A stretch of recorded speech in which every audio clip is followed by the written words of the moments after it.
मोक्षमार्गस्य नेतारं वेतारं कर्मभूरतां व्यातारं विश्वतत्त्वानां वन्दे तद्गुणलब्धये। पंच परमेष्टि भगवान की जय। संत शिरोमणि आचार्य विद्यासागर जी महाराज की जय। बड़ा अच्छा प्रकरण चल रहा है, धर्म ध्यान और शुक्ल ध्यान। आज चर्चा करेंगे शुक्ल ध्यान की भेद कितने होते हैं। सूत्र नंबर 39। पृथक्त्वैकत्व वितर्क सूक्ष्म क्रिया प्रतिपाद्य विपरीत क्रिया निवर्तीनि। सूक्ष्म क्रिया प्रतिपाद्य विपरीत क्रिया निवर्तीनि। बोलिए।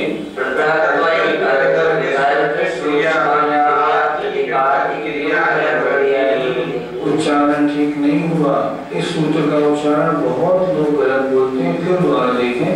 पृथक्त्वैकत्व वितर्क, पृथक्त्वैकत्व वितर्क सूक्ष्म क्रिया प्रतिपाद्य विपरीत क्रिया निवर्तीनि। पृथक्त्वैकत्व वितर्क सूक्ष्म क्रिया प्रतिपाद्य विपरीत क्रिया निवर्तीनि। शुक्ल ध्यान के 4 भेद सूत्रों में से निकालें। पृथक्त्व वितर्क, एकत्व वितर्क, सूक्ष्म क्रिया प्रतिपाद्य और विपरीत क्रिया निवर्ती। अब इनका स्वरूप देखते हैं। स्वरूप देखने से पहले थोड़ा हम इन शब्दों का अर्थ समझ लें। पृथक्त्व वितर्क, वितर्क कहते हैं शुद्ध ज्ञान का अवलंबन। जहां शुद्ध का अवलंबन हो और उसमें पृथकपना हो। कभी ओम का ध्यान, कभी ह्रीं का ध्यान, कभी श्रीं का ध्यान। ये हुआ वितर्क का पृथकपना। दूसरा एकत्व वितर्क, वितर्क शुद्ध का अवलंबन तो है और उसमें एक पना आ गया है। अब एक का ध्यान है, जैसे मान लो ओम का ध्यान है, बस अब उससे हटना नहीं है। पृथक्त्व वितर्क से एकत्व वितर्क उत्कृष्ट है। पृथक्त्व वितर्क में शुद्ध का अवलंबन अलग अलग ले रहा था। अब एकत्व वितर्क में एक अवलंबन है, ओम, बस ओम पर स्थिर है। एकत्व वितर्क जहां वितर्क मान शुद्ध के अवलंबन में एक पना आ गया हो। तीसरा शब्द है सूक्ष्म क्रिया अप्रतिपाति। कितने अच्छा शब्द हाथ से पढ़ेंगे ना तब समझ में आ जाएगा। सूक्ष्म क्रिया, शरीर की क्रिया सूक्ष्म रह गई हो, अर्थात सूक्ष्म काय योग जहाँ शेष रह गया हो 13वें अनुष्ठान के लगभग अंत में, और जहाँ से अप्रतिपाति अब नीचे गिरना नहीं संभव है, उसे कहते हैं सूक्ष्म क्रिया अप्रतिपाति। 13वें अनुष्ठान के अंतिम समय में सूक्ष्म क्रिया अप्रतिपाति ये अंतिम अंतर्मुहूर्त में होता है। और विपरीत क्रिया निवृत्ति अर्थात जहाँ समस्त क्रियाएं समाप्त हो गई हो, मन वचन काय तीनों का योग समाप्त। ऐसे अयोग केवली 14वें अनुष्ठान वर्ती केवली भगवान के जो ध्यान होता है वह विपरीत क्रिया निवृत्ति है। यद्यपि केवली भगवान के ध्यान होता नहीं, ध्यान उपचार से कहा गया है। क्यों कहा गया है? क्योंकि ध्यान का फल निर्जरा वहां देखी जा रही है। ये निर्जरा यहाँ क्यों हुई? ध्यान के कारण हुई। इसलिए आचार्यों ने लिखा है केवली भगवान के 13वें अनुष्ठान के अंत में और 14वें अनुष्ठान में जो ध्यान है ये ध्यान उपचार से है। केवली भगवान के ध्यान उपचार से क्यों कह दिया? इसका कारण है केवली भगवान समस्त संसार के जानने देखने वाले हैं और ध्यान की परिभाषा है एकाग्र चिंता निरोध। तो इतनी सारी जो वस्तु उनके ज्ञान में आ रही हैं, इनमें से फिर किस वस्तु के ऊपर वो अपनी चिंता का निरोध करें? इसलिए ऐसा नहीं होता, इसलिए उनके ध्यान उपचार से कहा जाता है। एक बार फिर जरा विचारते हैं चारों शुक्ल ध्यान की परिभाषा। पृथक्त्व वितर्क जहाँ शुद्ध ज्ञान का अवलंबन हो और उसमें पृथकपना हो। एकत्व वितर्क जहाँ शुद्ध का अवलंबन हो पर एक पना हो, भिन्न भिन्न पना नहीं हो। जहाँ सूक्ष्म क्रिया ले गई हो, जहाँ से गिरना ना हो, सूक्ष्म क्रिया अप्रतिपाती। और जहाँ समस्त क्रियाएं योग समाप्त हो गया, विकृत क्रिया निवृत्ति। इस तरह 4 प्रकार के ये शुक्ल ध्यानों की चर्चा हुई। इन चारों ध्यानों का अवलंबन क्या है, ये किन के माध्यम से होते हैं, अगले सूत्र में इसका वर्णन किया गया है। त्रेक योग काय योगा योगानाम, त्रेक योग काय योगा योगानाम, बोलिए त्रेक योग काय योगा योगानाम। थोड़ा समझ विच्छेद करेंगे। त्रियोग, एक योग, काय योग और अयोगानाम। क्या होगा? त्रियोग, एक योग, काय योग, अयोगानाम। ये सूत्र थोड़े से कड़े हैं, लेकिन ध्यान देंगे तो समझ में आएगा। पहला शुक्ल ध्यान तीनों योगों के अवलंबन से होता है। दूसरा शुक्ल ध्यान एक योग के अवलंबन से होता है, उसमें पलटन नहीं है। तीसरा काय योग, सूक्ष्म क्रिया प्रतिपाती, किसका अवलंबन? सूक्ष्म काय योग का। और चौथा विपरीत क्रिया निवृत्ति अयोगानाम, ये अयोग केवलियों के होता है। अच्छी तरह देखें, प्रथम तो वितर्क शुक्ल ध्यान तीनों योग वालों के होता है। दूसरा एकत्व वितर्क शुक्ल ध्यान एक किसी भी एक योग वाले के होता है। सूक्ष्म क्रिया प्रतिपाती सिर्फ सूक्ष्म काय योग वालों के होता है। और विपरीत क्रिया निवृत्ति योग रहित जीवों के होता है।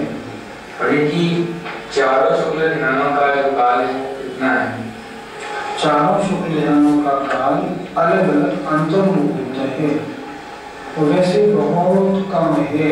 अगर सही पूछे ना तो प्रथम वितर्क और एकत्व वितर्क का काल 1 मिनट से बहुत कम। सूक्ष्म क्रिया का प्रतिपाती का भी काल बहुत कम और विपरीत क्रिया निवृत्ति का तो 5 लघु अक्षर प्रमाण जितना 14वें गुण स्नान का काल है उतना। अर्थात चारों शुक्ल ध्यानों का काल अंतर्मुहूर्त है, बहुत कम है। आदि के 2 शुक्ल ध्यानों में क्या विशेषता है, ये अगले सूत्र में बताई जा रही है। एकाश्रये सवितर्क विचारे पूर्वे, एकाश्रये सवितर्क विचारे पूर्वे, एकाश्रये सवितर्क विचारे पूर्वे। पूर्वे अर्थात आदि के 2 शुक्ल ध्यान एकाश्रये, एक आश्रय वाले हैं, सवितर्क वितर्क सहित हैं, विचारे विचार वाले हैं। फिर देखें, एक आश्रय का मतलब आदि के 2 शुक्ल ध्यानों का आश्रय है श्रुत ज्ञान। सवितर्क वितर्क सहित हैं अर्थात पलटन सहित हैं। विचारे वितर्क माने सवितर्क माने शुद्ध ज्ञान का अवलंबन है और विचारे माने पलटन सहित है। पूर्वे माने आदि के 2 शुक्ल ध्यान। आदि के दोनों शुक्ल ध्यान शुद्ध ज्ञान के आश्रय हैं, एक आश्रय। सवितर्क शुद्ध ज्ञान के अवलंबन सहित हैं और विचारे पलटन सहित हैं। पूर्वे आदि के 2 शुक्ल ध्यान, ये इनकी विशेषता है। सूत्रराज बनेगा, आदि के 2 शुक्ल ध्यान शुद्ध ज्ञानियों को होते हैं, वे शुद्ध ज्ञान के अवलंबन सहित हैं और योगों की पलटन सहित हैं। ये इसका अर्थ बना। आपने जो पहले ध्यानों की बात चल रही थी तो एक पलटन है, लेकिन यहाँ विचार शब्द आया है जो इसमें तो पलटन बता रहा है, फिर कैसे? फिर ऐसे कि आचार्य ने अगला सूत्र लिख तो दिया, अविचारम द्वितीयम, अविचारम द्वितीयम, अविचारम द्वितीयम, अविचारम द्वितीयम, अर्थात लेकिन द्वितीयम दूसरा शुक्ल ध्यान पलटन रहित है। क्या मतलब हुआ? पहले शुक्ल ध्यान में शुद्ध ज्ञान का आश्रय है, सवितर्क है और पलटन सहित है। पर दूसरा शुक्ल ध्यान एकाश्रय शुद्ध ज्ञान के आश्रय है, सवितर्क शुद्ध ज्ञान के अवलंबन से हो रहा है, लेकिन पलटन नहीं है। दोनों में अवलंबन तो वही है, शुद्ध का अवलंबन है, शुद्ध ज्ञानियों को होता है। अविचारम द्वितीयम, लेकिन जो दूसरा शुक्ल ध्यान है वो पलटन रहित है, परंतु एकाश्रय है, सवितर्क है। ध्यान से देखिए जरा, सूत्र थोड़े से करें, जरा मन लगाएंगे तो समझ में आ जाएगा। पहला शुक्ल ध्यान एकाश्रय शुद्ध ज्ञान के आश्रय है, सवितर्क शुद्ध ज्ञान के अवलंबन सहित है और विचार पलटन सहित है। लेकिन दूसरा वाला पलटन रहित है, अर्थात वो शुद्ध ज्ञानियों को होता है और शुद्ध ज्ञान के अवलंबन से होता है और उसमें पलटन नहीं है। अगला सूत्र देखें, वितर्कः श्रुतम्, वितर्कः श्रुतम्, वितर्कः श्रुतम्। वितर्क माने क्या होता है? विशेष तर्कना, अर्थात शुद्ध ज्ञान का अवलंबन होना, विशेष विचार, इसका नाम है वितर्क। वितर्क कहते हैं, सूत्र बना दिया, और वितर्कः श्रुतम्, शुद्ध ज्ञान को वितर्क कहते हैं। अर्थात ओम ह्रीम आदि के ध्यान को वितर्क कहते हैं, विशेष तर्कना। वितर्कः श्रुतम् अर्थात शुद्ध ज्ञान को वितर्क कहते हैं। इसलिए पहले आया था ना, एकाश्रय शुद्ध ज्ञान व शुद्ध ज्ञानियों के होते हैं वो शुद्ध ज्ञान, सवितर्क शुद्ध के अवलंबन वाले होते हैं और विचार पलटन सहित होते हैं। लेकिन दूसरा शुद्ध ज्ञान पलटन रहित होता है। वितर्क से हम क्या लें? शुद्ध। शुद्ध माने विशेष विचार करना, वो वितर्क है। तर्क माने तर्कना। कैसे इसका अर्थ लगाना चाहिए? यदि हम ओम का ध्यान कर रहे हैं और मेरा ध्यान एकाग्र हो जाए तो क्या हम अपने ध्यान को एकत्र शुक्ल ध्यान मान लें? पहले तो ये देखें, शुक्ल ध्यान किनके होता है? शुक्ल ध्यान उनके होता है एकत्र वितर्क जो कषाय रहित होते हैं। क्या आप कषाय रहित हैं? नहीं। आप मान रहे हैं कि मेरी एकाग्रता है, पर जब तक कषाय रहित नहीं बनेंगे तब तक ये एकाग्रता इस रूप में एकत्र वितर्क वाली बनेगी नहीं। इसलिए नहीं कहा जा सकता, ऐसे कैसे हो जाएगा?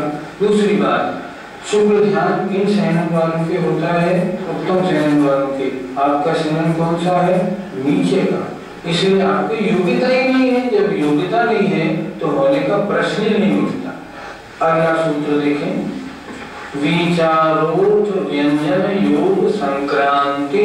विचारोर्थ व्यंजन योग संक्रांति। विचारोर्थ व्यंजन योग संक्रांति।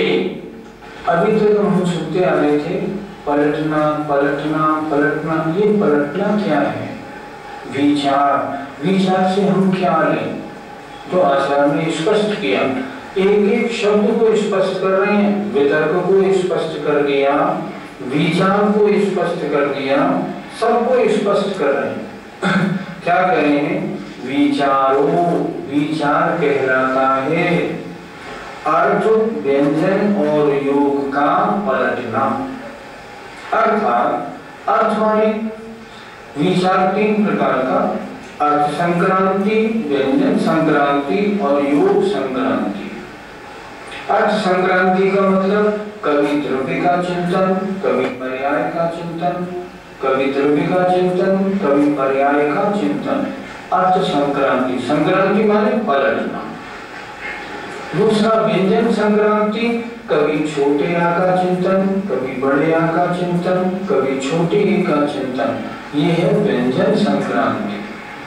और योग संक्रांति कभी मन से चिंतन, कभी वचन से, कभी काय से। ये इन तीन चीजों के पलटने को हम अर्थ व्यंजन और योग संक्रांति कहते हैं। अर्थात अर्थ देखने के बाद अर्थ संक्रांति अर्थात द्रव्य से पर्याय का चिंतन, पर्याय से द्रव्य का चिंतन होना। व्यंजन संक्रांति अर्थात कभी ओम, कभी ह्रीम, कभी श्रीम इसका चिंतन बनना। और योग संक्रांति कभी मन से चिंतन, कभी वचन से चिंतन, कभी काय से चिंतन, इसकी पलटन होना। इस प्रकार विचार माने जो पलटना होता है अर्थ व्यंजन और योग में होता है। अर्थात जहाँ जहाँ विचार दिया है वहाँ इनमें इस तरह की पलटन होती है, लेकिन एकत्व वितर्क में अर्थ व्यंजन और योग की कोई संक्रांति नहीं होती। वहाँ एक आधार से ही ध्यान होता है। ये इसका अंतर है। पंडित जी, पहले शुक्ल ध्यान और दूसरे शुक्ल ध्यान का फल क्या है? पहले शुक्ल ध्यान का फल है मोहिनी कर्म का क्षय या उपशम, और दूसरे शुक्ल ध्यान का फल है ज्ञानावरण, दर्शनावरण और अंतराय कर्म का क्षय। जिन आचार्यों ने एकत्व वितर्क 12वें मूल स्थान में माना है उनके अनुसार मैं चर्चा कर रहा हूँ। 8वें, 9वें, 10वें और 11वें मूल स्थान पर पृथक वितर्क हुआ तो इसने क्या किया? मोहिनी कर्म का उपशम या क्षय। और 12वें मूल स्थान में एकत्व वितर्क हुआ, इसका क्या फल हुआ? ज्ञानावरण, दर्शनावरण और अंतराय कर्म का नाश। इस प्रकार इन दोनों शुक्ल ध्यानों का फल है। पंडित जी, तीसरा शुक्ल ध्यान किस समय होता है? तीसरा शुक्ल ध्यान हमने पहले भी कहा था केवल भगवान के होता है। केवल भगवान जब उनको योग निरोध करना होता है तब उनकी दिव्य ध्वनि बंद हो जाती है। दिव्य ध्वनि होने के बाद जहाँ से निर्वाण जाना होता है वहाँ तीर्थंकर भगवान का विहार हो जाता है। विहार करके वहाँ पहुँच गए जहाँ से निर्वाण होना है, वहाँ जाके वो ध्यान में एकाग्र हो जाते हैं। जब आयु अंतर्मुहूर्त मात्र शेष रह जाती है तब उस अंतर्मुहूर्त में क्या क्या होता है ध्यान से सुनना है। सबसे पहले तो वो केवली, अंत में ही केवली समुद्घात करते हैं। केवली समुद्घात की आवश्यकता क्यों पड़ती है? क्योंकि आयु कर्म तो शेष रह गया है अंतर्मुहूर्त, लेकिन अन्य जो और कर्म है मतलब इच्छाशक्ति प्रवृत्तियां नाश में रह जाती हैं, तो शेष जो और सारे कर्म प्रवृत्तियां हैं अब उनकी स्थिति अभी आयु कर्म से ज्यादा है। तब वे केवली समुद्घात करते हैं और केवली समुद्घात के द्वारा अन्य कर्मों की, 3 कर्मों की स्थिति को अंतर्मुक्त करते हैं। क्या सभी केवलियों को समुद्घात करना अनिवार्य होता है? इस बात में आचार्यों के 2 मत हैं। एक आचार्य परंपरा तो ये कहती है कि जिन केवली भगवानों कोई आयु 6 माह से ज्यादा शेष रहने पर केवल ज्ञान हो जाता है, वे समुद्घात करें या न करें कोई नियम नहीं है। लेकिन वीरसेन स्वामी स्पष्ट कहते हैं सभी केवलियों को समुद्घात करना ही पड़ता है। उन्होंने लिखा, पहले आचार्यों ने 6 महीने से कम आयु में जिनको केवल ज्ञान हुआ है उनके केवली समुद्घात का नियम है, पर वीरसेन स्वामी तो स्पष्ट कहते हैं सभी केवलियों को समुद्घात करना ही होता है। आयु के अलावा 3 कर्मों की स्थिति अंतर्मुहूर्त हो जाने के बाद में फिर क्या होता है? अंतर्मुहूर्त हो जाने के बाद केवली भगवान थोड़ा विश्राम करते हैं। विश्राम के बाद अर्थात थोड़ा विश्राम लेने के बाद में फिर वादर कार्यों के द्वारा वादर मनोयोग, वादर वचन योग, वादर श्वासोच्छ्वास समाप्त होता है, वादर कार्योग समाप्त हो जाता है। फिर सूक्ष्म कार्यों के द्वारा सूक्ष्म मनोयोग, सूक्ष्म वचन योग, सूक्ष्म श्वासोच्छ्वास की भी समाप्ति होती है।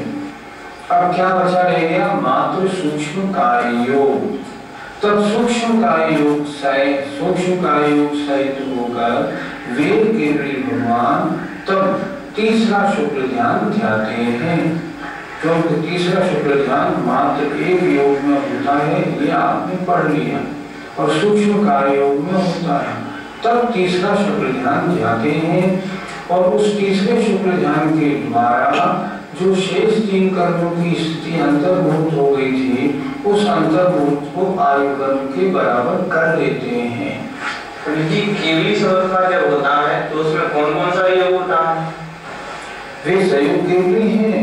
केवली अनुष्ठान में जिस समय दंड समुद्घात है उस समय औदारिक काय योग, जिस समय कपाट समुद्घात है उस समय औदारिक मिश्र काय योग, प्रतर समुद्घात में और लोकपूर्ण समुद्घात में कार्मण काय योग होता है। शरीर में आत्म प्रदेश रहते हैं पर शरीर से संबंध नहीं रहता। जब लौटते हैं ना तब फिर लौटा, फिर कपाट में आए तो औदारिक मिश्र काय योग, दंड में आए औदारिक काय योग, और वे प्रदेश शरीर में प्रवेश कर जाते हैं। एक बार फिर देखें, दंड समुद्घात में औदारिक काय योग, कपाट में औदारिक मिश्र काय योग, प्रतर और लोकपूर्ण में कार्मण काय योग, लौटते समय प्रतर में कार्मण काय योग, कपाट में औदारिक मिश्र काय योग, और जब दंड समुद्घात होता है तो औदारिक काय योग होता है, और फिर वे प्रदेश वो आत्म प्रदेश शरीर में प्रवेश कर जाते हैं। पंडित जी, केवली भगवान के प्राण कितने होते हैं? केवली भगवान के जब वो देवता स्थान समोक्षरण में विराजमान है उस समय भी उनके 10 नहीं मात्र 4 प्राण होते हैं। 5 इंद्रिय और मन प्राण नहीं होता। वचन बल प्राण, काय बल प्राण, आयु प्राण और श्वासोच्छ्वास प्राण 4 प्राण होते हैं। जब वे समुद्घात में आ जाते हैं और समुद्घात में जब प्रतर और लोकपूर्ण समुद्घात में आते हैं तब क्या होता है, तब उनके 2 प्राण रह जाते हैं, काय बल प्राण और आयु प्राण। और जब 14वें स्थान में आ जाते हैं तो काय बल प्राण भी समाप्त हो जाता है, मात्र 1 प्राण रह जाता है, आयु प्राण। इस तरह इनके प्राणों की पूरी व्यवस्था है। गुरुजी, केवली भगवान पर्याप्तक होते हैं या अपर्याप्तक? योग के हिसाब से इसको लगा लो ना। अर्थात दंड समुद्घात में पर्याप्तक है, कपाट समुद्घात में क्योंकि मिश्र काय योग है इसलिए निरुक्त पर्याप्तक है, प्रतर और लोकपूर्ण समुद्घात में क्योंकि कार्मण काय योग है इसलिए अपर्याप्तक है। लौटते समय जब कपाट में आएंगे फिर निरुक्त पर्याप्तक हो जाएंगे, जब दंड में आएंगे फिर पर्याप्तक हो जाएंगे, शरीर में प्रवेश करेंगे तो पर्याप्तक बने रहेंगे। पंडित जी, समुद्घात क्यों करते हैं, इससे क्या लाभ है? मान लो एक धोती हमने धोई और धोने के बाद कस के निचोड़ के यहाँ रख दी, उसके सूखने में कितना टाइम लगेगा? बहुत टाइम लगेगा, क्योंकि वो धोती यहाँ निचोड़ी हुई रखी है। अच्छा, इसको अगर हमें जल्दी सुखाना हो तो हम क्या करते हैं, हम 2 जने खड़े हो जाते हैं, दोनों धोती का एक कोना पकड़ लेते हैं और उसको यूं हिलाते हैं। उनके हिलाने से क्या होता है, धोती बहुत जल्दी सूख जाती है। उसी तरह यदि केवली भगवान आत्मा के प्रदेशों को निकाले नहीं और इस तरह विस्तृत नहीं करें तो फिर जो अन्य कर्मों की स्थिति है वो स्थिति फिर अंतर्मुख प्रमाण कैसे हो पाएगी? नहीं हो पाएगी। वस्त्र का उदाहरण इसमें बहुत अच्छा आचार्यों ने दिया। जिस तरह वस्त्र सुखाने के लिए उसको फैलाना आवश्यक है, उसी प्रकार अन्य 3 कर्म, नाम कर्म, गोत्र कर्म और वेदनी कर्म की स्थिति को घटा के अंतर्मुख प्रमाण करने के लिए समुद्घात की प्रक्रिया आवश्यक होती है और इसीलिए स्वयं अंतिम समय होती है। सामान्य केवली और दिगंबर भगवान, इन दोनों के ध्यान में क्या कोई अंतर होता है? नहीं, कोई अंतर नहीं होता। जब केवली बन जाते हैं ना, चाहे सामान्य केवली हो या तीर्थंकर केवली हो, फिर उनमें कोई अंतर ऐसा विशेष नहीं रहता। अर्थात समुद्घात का प्रकरण सामान्य केवली भी करते हैं और समुद्घात का प्रकरण तीर्थंकर केवली भी करते हैं। उनके भी इसी तरह समुद्घात होते हैं। उनकी भी प्राण और पर्याप्तियां इसी प्रकार रहती हैं। उनको भी 14वें गुरु स्थान में जैसे लिखा है कर्मों का नाश वैसे ही करना पड़ता है और उनको मोक्ष उसी प्रकार होता है। अंतर्गत केवली हो या कोई भी केवली हो, 13वें गुरु स्थान के अंत की क्रिया तो सबको उसी प्रकार करनी ही होती है और तभी उन कर्मों का नाश होता है। इसलिए उनमें कोई अंतर नहीं होता। सामान्य केवली भी कई प्रकार के होते हैं, उनमें भी कोई अंतर नहीं। पंडित जी, 14वें गुरु स्थान का समय 5 लघु अक्षर प्रमाण है, लेकिन यदि 2 व्यक्ति कोई अलग अलग बोलते हैं तो उनमें अंतर आता है, तो फिर एक निश्चित काल में से क्या माना जाए? ये प्रश्न हमने आचार्य को पूछा था। आचार्य ने इसका उत्तर दिया कि जो ऐसे होते हैं वृद्धिधारी मुनि महाराज, जो वचन बल के द्वारा, जो वचन बल वृद्धि होती है उसके द्वारा द्वादशांग का पाठ अंतर मुहूर्त में कर लेते हो, ऐसे वृद्धिधारी मुनि महाराज जितने समय में 5 लघु अक्षर बोलेंगे वो समय माना जाएगा। ऐसे जो अलग अलग लोग बोलेंगे तो अलग अलग समय होगा, ये नहीं माना जाता। वचन बल वृद्धि के धारी मुनि महाराज को जितना समय 5 लघु अक्षर, वो भी ह्रस्व, उनके बोलने में जितना समय लगता है मात्र उतना काल 14वें गुरु स्थान का है और वो काल फिर सबका समान होगा, उसमें अंतर होने का कोई प्रश्न नहीं उठता। आज तो बहुत से प्रश्न ऐसे हो गए जो आप लोगों के सिर से ऊपर निकल गए हैं। विषय थोड़ा कड़ा था और यहाँ 9वें अध्याय के अंत में ये शुक्ल ध्यान की परिभाषाएं भी थोड़ी कड़ी है, इसलिए आज की क्लास आपको कड़ी लगी होगी। ऊंची थोड़ी जरूर है पर बड़ी उपयोगी है। अच्छी तरह से आपने सुना, इसका बार बार चिंतन करेंगे तो ये हमेशा आपको हल्की भी लगेगी और याद भी रहेगी। आइए अब शेष प्रकरण अगली पाठशाला में करेंगे। जय